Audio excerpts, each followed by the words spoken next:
and sa media sumusulat ng column sa Philippine Star. Baka may tanong kayo, may microphone, baka may tanong sila or comment. Professor, columnist sa Philippine Star. Hi, good morning. We might be dancing around the problem kasi ang basic problem natin, maliit yung mga tabas ng lupa, di ba?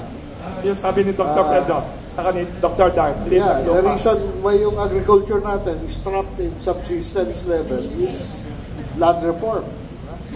Yan ang dahilan why the cost of producing rice is high. No economies of scale. Because it's uneconomical.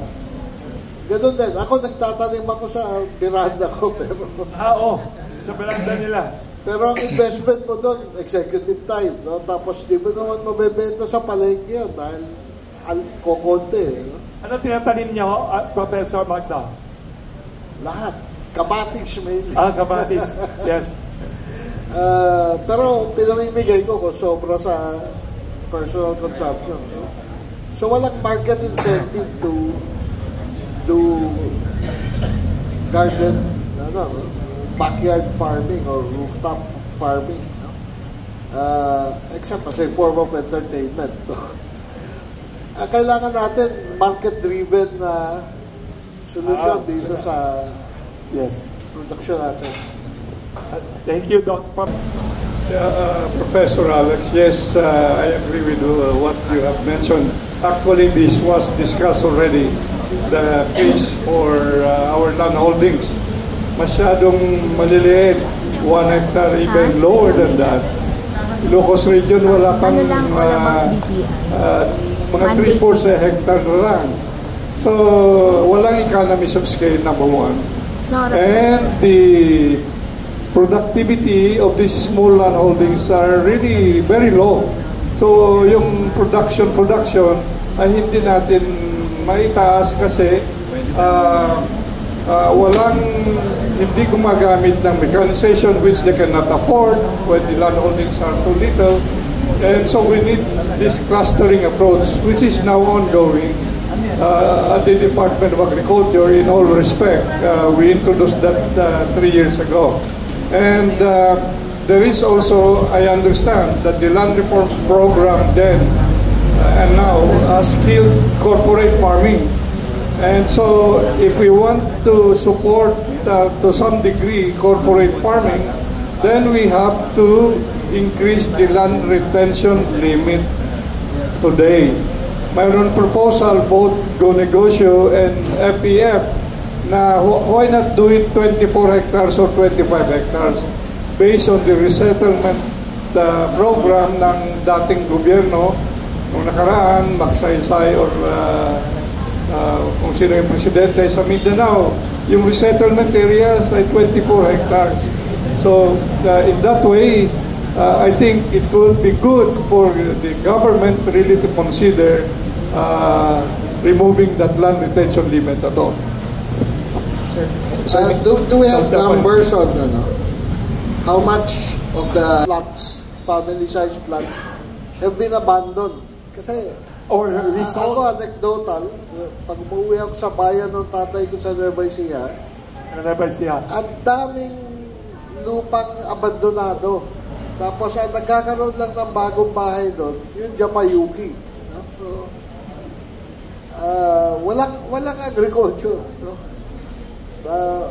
Nagpapatakbo ng local economy doon, migrant workers.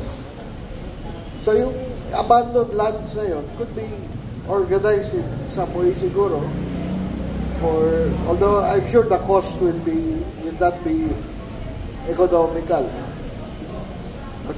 Sir, thank you po. Your comments are on urban agriculture na maaaring napakaliit. But again, yung nabanggit po kanina na controlled environment farming na ginagawa na dito sa atin, sir. Actually, we have in Makati, in Taguig. Although iba yung sir, iba yung market niya, mga hotels na, but at least there's proof na it can be feasible, it can be done. Sir, pangalawa, sir, on the agrarian reform beneficiary, sir, maybe sa DAR na natin yun, although si Secretary ka na, so hindi naman to.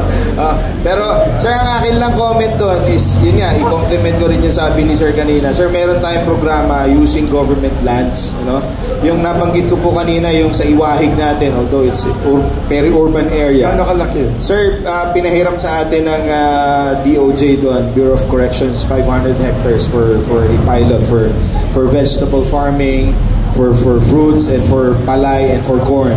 So it could be a start, sir. Kasi sir, yun nga ang challenge, clustering.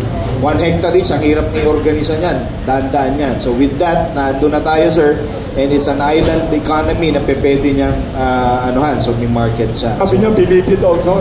Sir, dito sa Muntinlupa, meron tayong kapraso dyan. Although mga 10-20 hectares na for vegetable farming.